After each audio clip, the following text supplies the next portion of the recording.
Hello दोस्तों, good morning. कैसे हो? जो भारत का भूगोल पढ़ने वाले हैं, हम इसके बाद पढ़ेंगे विश्व भूगोल। तो हम सबसे पहले भारत का भूगोल पढ़ते हैं। तो हम सबसे पहले एक छोटी सी लाइन देखते हैं कि भूगोल किसे कहा जाता है। देखिए कि हम अगर संक्षेप में किसी की परिभाषा न लेकर अपनी परिभाषा में अगर हम मतलब इसका समझना चाहें तो इसका मतलब यह होता है कि पृथ्वी का वर्णन ही भूगोल है। पृथ्वी का वर्णन ही भूगोल है। जैसा कि हम पृथ्वी का वर्णन करते हैं उसी को हम भूगोल कहते हैं। तो हम सबसे पहले बात करते हैं कि भारत का भूगोल, इसका मतलब अर्थात यही होता है कि हम भारत का वर्णन करने वाले हैं। बिल्कुल सही है, हम जो है भारत का वर्णन करेंगे। सबसे पहले हमें जरूरत पड़ेगी एक ग्लोब की। जो आपने ग्लोब के बारे में बात करते हैं, अभी देखिए तो सबसे पहले हम ग्लोब की बात करेंगे, क्योंकि इसलिए ज़रूरत पड़ती है क्योंकि हम जब भी किसी जगह की भौगोलिक स्थिति के बारे में बात करते हैं तो पहले हमें ये पता होना चाहिए कि वो जो जगह है वो कहाँ पर स्थित है। पृथ्वी तो बहुत सारी बड़ी है, तो वैसे ही हमारा भारत देश जो है कहाँ पर स्थित है वो हम देखेंगे। पृथ्वी का जो प्रतिरूप है ग्लोब। चाहूँ अगर आपको वीडियो अच्छी लगती है, आपको लगता है कि अच्छा समझ में आ रहा है, अगर आपको थोड़ा सा भी डाउट है, समझ में नहीं आ रहा, तो आप कमेंट के माध्यम से हमें बता सकते हो कि यह समझ में नहीं आ रहा, तो मैं इसी के टॉपिक पर दोबारा से वीडियो बनाने की कोशिश करूँगा। और आपसे गुजारिश करूँगा कि अगर आपको वीडियो अच्छी लगती है तो वीडियो को लाइक करें और चैनल को सब्सक्राइब करें और दोस्तों के साथ शेयर जरूर करें। चैनल को सब्सक्राइब कर देना, इससे क्या होगा कि आपको कल नोटिफिकेशन मिल जाएगी, प्रतिदिन वीडियो डलेंगी। अभी आपकी ये वीडियो अपलोड होगी और आपके पास पहुंच जाएगी। अगर आपने सब्सक्राइब किया है तो आपके पास नोटिफिकेशन पहुंच जाएगी, आप देख सकते हो। ओके, सबसे पहले हम पढ़ेंगे भारत का भूगोल। और जब भी हम भारत का भूगोल पढ़ते हैं तो हमें सबसे पहले जरूरत पड़ेगी एक ग्लोब की। खोज मार्टिन बेहम नामक एक वैज्ञानिक थे। तो हम सबसे पहले एक ग्लोब बनाते हैं। सबसे पहले हम एक ग्लोब बनाते हैं। इसकी जो खोज थी, एक वैज्ञानिक थे मार्टिन बेहम। एक वैज्ञानिक थे मार्टिन बेहम, इन्होंने इसकी खोज की थी। एग्जाम में बहुत ही पूछा जा चुका क्वेश्चन प्रश्न है, ये बहुत ही महत्वपूर्ण है। इसकी जो खोज करता है मार्टिन बेहम जी हैं, इन्होंने इसकी खोज की थी इस ग्लोब की। ये ग्लोब जो है ये पृथ्वी का ही प्रतिरूप है। मतलब है कि हमारी पृथ्वी के समान ही दिखने वाला, जिसे हम ग्लोब कहते हैं। 600 देशांतर दो रेखाओं से मिलकर हमारा ये ग्लोब बनता है। हम ग्लोब पर देखेंगे अक्षांश रेखा, देशांतर रेखाएं क्या होती हैं। अक्षांश रेखा किन्हें कहा जाता है, देशांतर किन्हें कहा जाता है। सबसे पहले देखते हैं अक्षांश रेखाएं। पृथ्वी के अक्ष के समांतर खींची गई रेखाओं को अक्षांश रेखा कहा जाता है। पृथ्वी के अक्ष के समांतर खींची गई रेखाओं को अक्षांश रेखा कहा जाता है। देखते हैं ये जो रेखा है मैं खींच रहा हूं, सबसे पहले मैं एक रेखा खींचता हूं, इसे नाम दिया 0 डिग्री अक्षांश। इसे कहा जाता है 0 डिग्री अक्षांश। जो सीधी बीच से खींची गई है इसे कहा जाता है 0 डिग्री अक्षांश। हम रेखा को खींचते चलेंगे और हम उसके बारे में टॉपिक के बारे में बात भी करते चलेंगे कि क्या है, इसके बारे में हम बात भी करते चलेंगे। तो 0 डिग्री जो अक्षांश रेखा है, यह आपको दिखाई दे रहा होगा। ये जो नीचे वाले ये जो इसकी जो पोल है इसको बोलते हैं ध्रुव, इसको बोलते हैं साउथ पोल, मतलब इसे बोलते हैं दक्षिणी ध्रुव, इसे बोलते हैं नॉर्थ पोल, मतलब उत्तरीय ध्रुव। समझ गए होंगे आप। ऊपर वाले को बोलते हैं उत्तरी ध्रुव, नीचे वाले को बोलते हैं दक्षिणी ध्रुव। हाँ, एक और बात बता दूं हमको, महत्वपूर्ण बात है, क्योंकि हम 3 सब्जेक्ट पढ़ने वाले हैं इसी क्लास में। जैसे एक क्लास जियोग्राफी की, इसके बाद हम साइंस और इतिहास, 2 सब्जेक्ट और कवर करने होंगे। मतलब टोटल हम 3 पढ़ेंगे। उत्तरी ध्रुव, नीचे वाले को बोलते हैं दक्षिणी ध्रुव, इसको बोलते हैं साउथ पोल, इसको बोलते हैं नॉर्थ पोल। अब जो है ये जो 0 डिग्री अक्षांश रेखा मैंने ये जो खींची है, ये आपको दिखाई दे रहा होगा। यह ग्लोब को 2 भागों में विभाजित कर रही है, अर्थात ये पृथ्वी को 2 भागों में विभाजित कर रही है, अर्थात ये पृथ्वी को 2 भागों में विभाजित कर रही है। 0 डिग्री अक्षांश को नाम देता हूं विषुवत रेखा, जिसे विषुवत रेखा के नाम से जाना जाता है, जिसे विषुवत रेखा के नाम से जाना जाता है, विषुवत रेखा के नाम से जाना जाता है, जिसे विषुवत रेखा के नाम से जाना जाता है। ये पृथ्वी को 2 भागों में विभाजित करती है। विषुवत रेखा के नाम से जाना जाता है, जिसे ये पृथ्वी को 2 भागों में विभाजित करती है। देखिए 2 भागों में उत्तरी ध्रुव और दक्षिणी ध्रुव। इसका मतलब अर्थात ये पॉइंट एक बनता है कि एग्जाम क्वेश्चन इस प्रकार बनेगा कि पृथ्वी को दो भागों में विभाजित करने वाली रेखा का नाम क्या है, तो विषुवत रेखा। तो यहाँ पे हम लिख दे रहा हूँ, इसके बाद अब जब भी कवर हो जाए, पूरा कंप्लीट हो जाए, तो आप इसका स्क्रीनशॉट ले सकते हैं। विषुवत रेखा, सॉरी विषुवत रेखा, ओके। अब देखिए, ये पृथ्वी को दो भागों में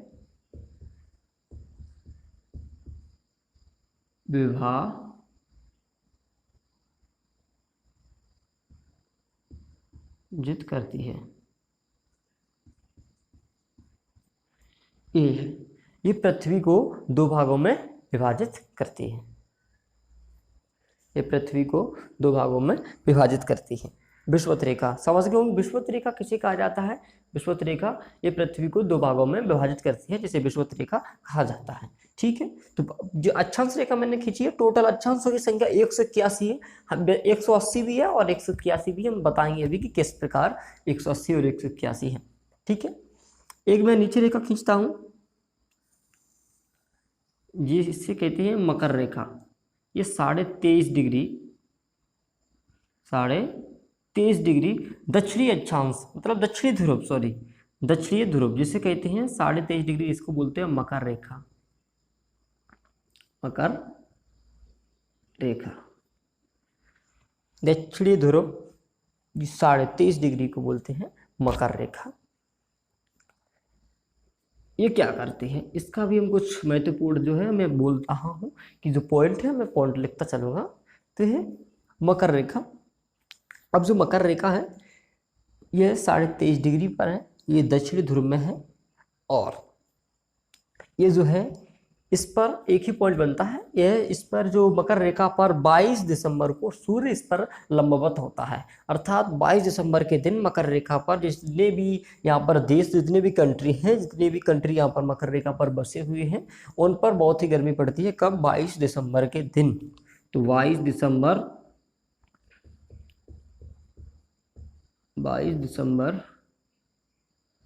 को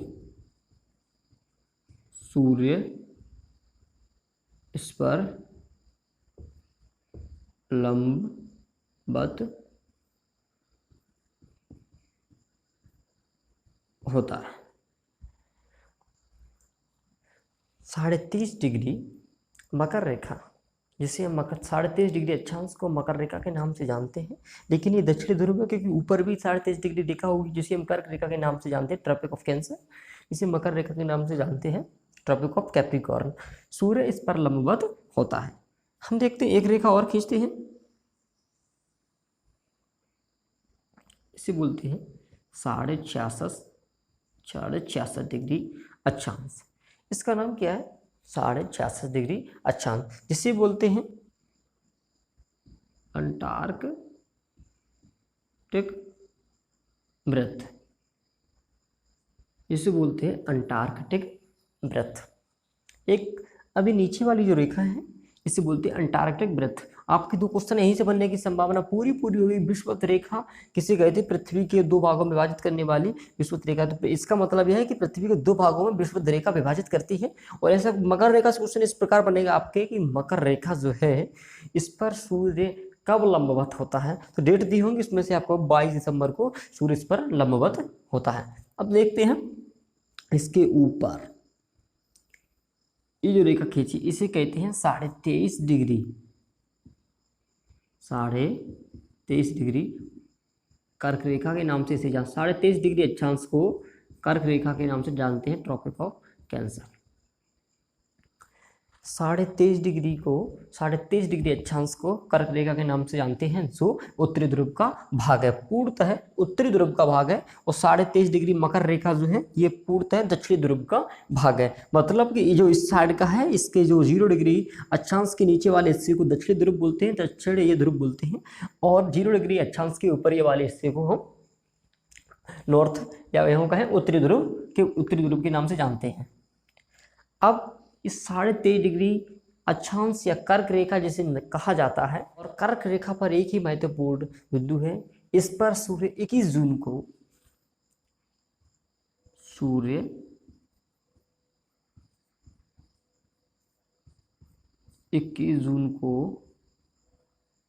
लगभग होता है। 23.5 डिग्री अक्षांश जो है, इसे जो नॉर्थ पोल या उत्तरी ध्रुव में आता है, जिसे हम कर्क रेखा के नाम से जानते हैं। और जो है इस पर जो सूर्य होता है 21 जून को लगभग होता है। इसके ऊपर एक रेखा और खींची जाती है, इसे कहा जाता है आर्कटिक वृत्त, 66.5 डिग्री आर्कटिक वृत्त। हाँ, एक बात और करता हूँ कि टोटल जो है इनकी संख्या 181 या 180 है।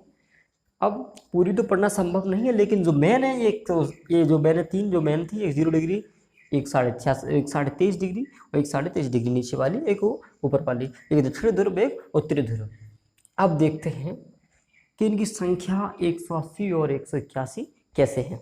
देखिए कि 0 डिग्री जो विषुवत रेखा है, इसके नीचे वाले हिस्से में भी 90 है।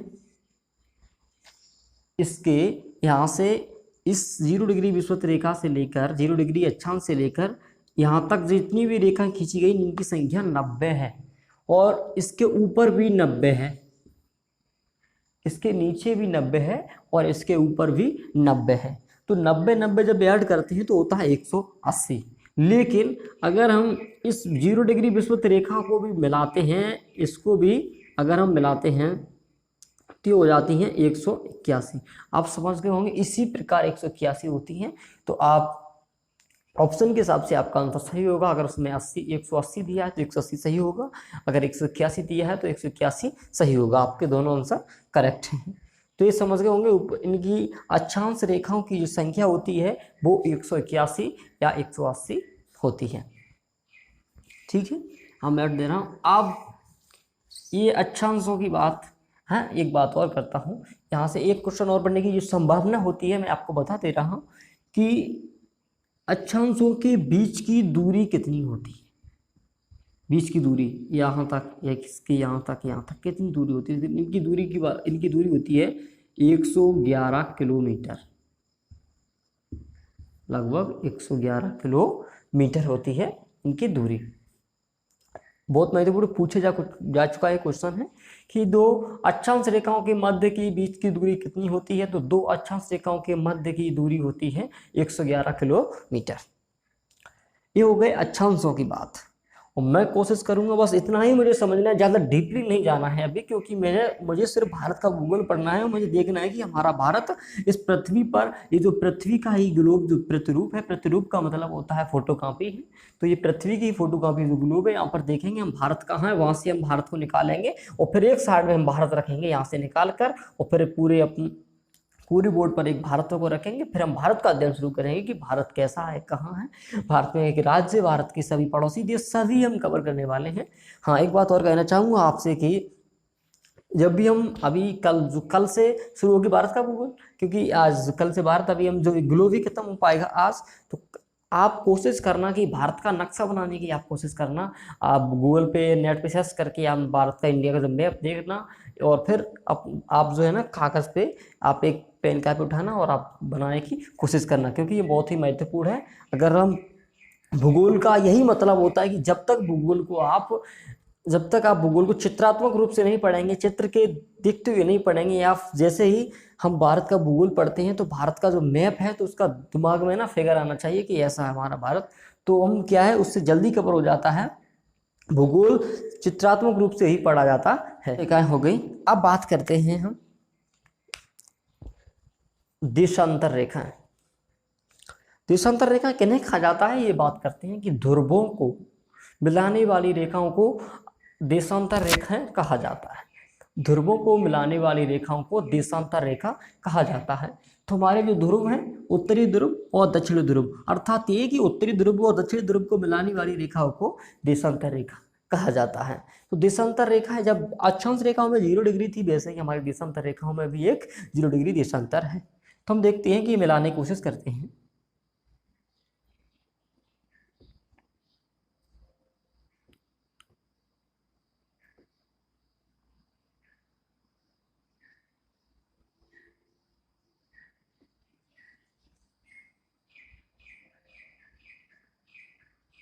यही से क्वेश्चन बनेंगे, आप बस देखते रहना।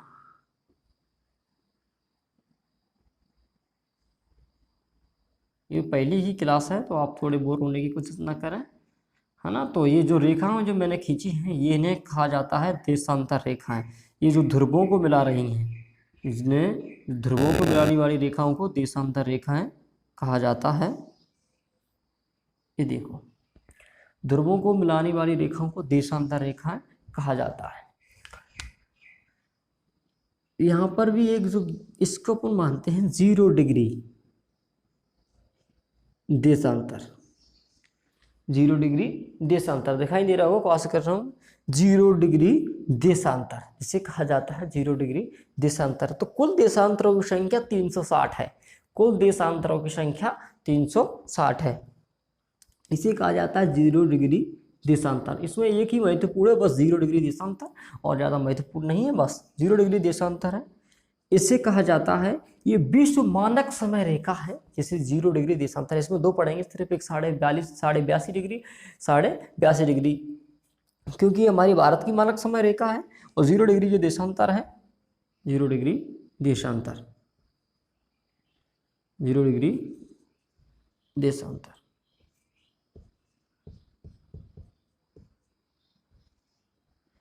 इसे कहा जाता है GMT, है ना। इसे और बोलते हैं ग्रीनविच टाइम, है ना, ग्रीनविच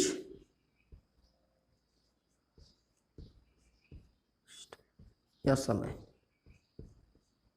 ग्रीनविच समय, है ना, 0 डिग्री देशांतर। हाँ, 0 डिग्री देशांतर है, जिसे विश्व मानक समय रेखा कहा जाता है। हम और आगे बात करेंगे, लेकिन जब हम विश्व भूगोल पढ़ेंगे तब हम इनको दोबारा से फिर कवर करेंगे। लेकिन अभी थोड़ी थोड़ी मोटी जानकारी अभी ले रहा हूँ। 0 डिग्री देशांतर जिसे विश्व मानक समय रेखा कहा जाता है, 82 डिग्री है, जिसे हम 82 डिग्री देशांतर को, जिसे हम भारत का मानक समय रेखा कहा जाता है। अब बात करते हैं कि इन देशांतरों की मध्य की दूरी कितनी है। अभी अक्षांशों के मध्य की दूरी थी 111 किलोमीटर। इन देशांतरों के मध्य की जो दूरी है वो देखो कि एक बात आपको दिखाई दे रही होगी, आपको एक बहुत ही महत्वपूर्ण पॉइंट है जो कि देखने की कोशिश करना कि जो दक्षिण ध्रुव की ओर आते जाते हैं उतनी कम होती जाती है विषुवत रेखा के नीचे से, विषुवत रेखा के ऊपर जाते जाते हैं उत्तरी ध्रुव नॉर्थ पोल की तरफ, तो वहां पर ही इसकी देशांतर रेखाओं के बीच की दूरी जो होती है, मध्य की जो दूरी होती है वो कम होती जाती है, लेकिन कम होती जाती है। तो विषुवत रेखा पर ही सिर्फ आपके एग्जाम में क्वेश्चन यही पूछा जाएगा कि विषुवत रेखा पर ही जो विषुवत रेखा पर वो विषुवत रेखा पर देशांतरों के मध्य की बीच की दूरी कितनी होती है। देशांतरों के मध्य की जो बीच की दूरी होती है बता दो, 111.32 किलोमीटर, 111.32 किलोमीटर ये होती है। देशांतरों के मध्य की बीच की दूरी 111 किलोमीटर होती है विषुवत रेखा पर। विषुवत रेखा पर यही बराबर होती है। ऊपर जाएंगे यहाँ पर भी कोई रेखा भी होगी, क्योंकि 0 डिग्री देशांतर से 37 डिग्री के बीच में और सारी रेखाएं होंगी। तो ये है विषुवत रेखा, जिस पर ही हमेशा समांतर देशांतर रेखाओं की दूरी मध्य जो होती है वो समान होती है। तो ये अपना ग्लोब। हाँ, और इसका एक बार फिर कवर करते हैं। इसका निर्माण जो ये पृथ्वी का प्रतिरूप है, जिसे हम ग्लोब के नाम से जानते हैं, इसकी खोज मार्टिन बेहम ने की थी, और इस पर दो रेखाएं खींची गई, एक अक्षांश रेखा, एक देशांतर रेखा है। पृथ्वी की अक्ष के समांतर खींची गई रेखाओं को अक्षांश रेखाएं कहा जाता है, ध्रुवों को मिलाने वाली रेखाओं को देशांतर रेखा कहा जाता है। और इस पर एक लाइन खींची, जिसे एक रेखा खींची विषुवत रेखा, जिसे 0 डिग्री अक्षांश कहा जाता है। ये पृथ्वी को दो भागों में विभाजित करती है। आप एक बार स्क्रीनशॉट ले लीजिएगा, खूब आप एक बार स्क्रीनशॉट ले लेंगे, जिससे क्या होगा कि आपको पढ़ सकते हैं। हाँ, एक बार अगर आपको एक बार में समझ में दोबारा देख सकती हो। अगर आप फिर भी आपको नहीं समझ में आ रहा है कि समझो, तो मैं कमेंट के माध्यम से आप बताओ, मैं दूसरी वीडियो इसी विषय पर मैं और दूसरी वीडियो बनाने की कोशिश करूँगा। ठीक है, अब देखते हैं कि हमारा इस ग्लोब मैंने बना लिया है। अब देखते हैं कि हमारा भारत इस पर कहाँ स्थित है। ओके, देखिएगा, हमारा भारत जो है यहाँ पर स्थित है। हमारा जो भारत है, भारत की जो बात कर रहा हूँ, हमारा जो भारत है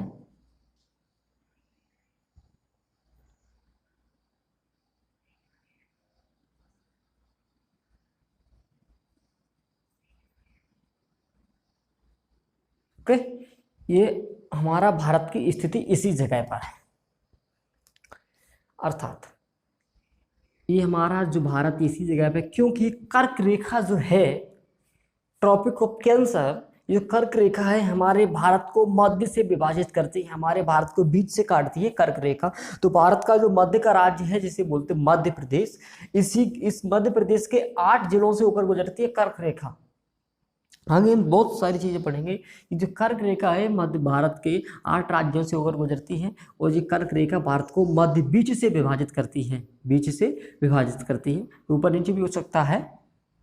तो हमारी भारत की स्थिति यहाँ पर है। अब एग्जाम क्वेश्चन घुमा के भी पूछ लेना, आप फिर भी बता सकते हो। कैसे घुमा के पूछ सकता है, यहाँ की विषुवत रेखा भारत के कितने राज्यों से होकर गुजरती है, तो बिल्कुल है कि हम देख रहे हैं मैप में कि जो भारत हमारा है जो विषुवत रेखा के ऊपर है, ना कि विषुवत की रेखा पर स्थित है। विषुवत रेखा हमारे भारत के किसी भी राज्य या भारत को ही नहीं छूती है विषुवत रेखा, ना ही अंटार्कटिक 6.5 डिग्री आर्कटिक जो वृत्त है वो भी नहीं हमारे विषुवत रेखा को, वो भारत को नहीं छूता है।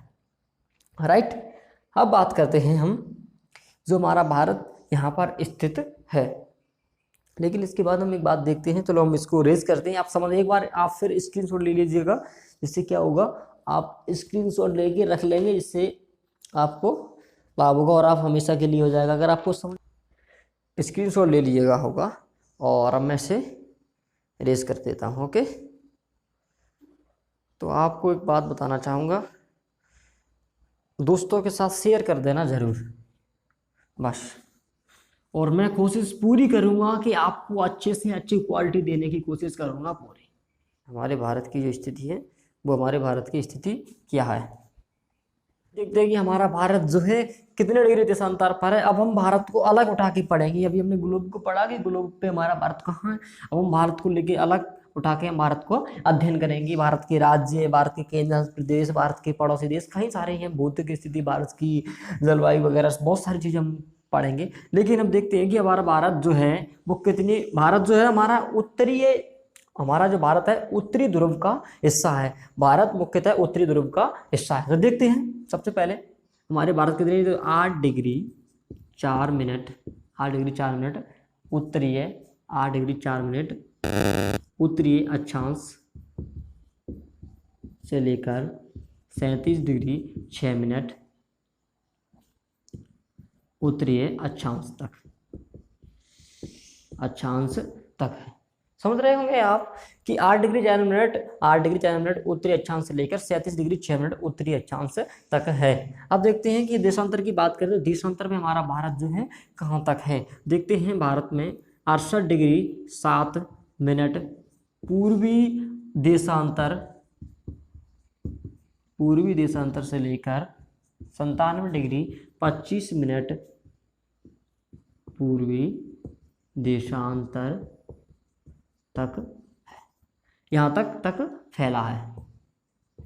ये है अपनी भारत की स्थिति, आप समझ गए होंगे, यहाँ तक है अपनी भारत की स्थिति। थैंक यू दोस्तों, हम मिलते हैं कल नेक्स्ट वीडियो के साथ, और आप घर पर रहें, सुरक्षित रहें। थैंक यू दोस्तों, नमस्कार, कल मिलते हैं नेक्स्ट वीडियो के साथ।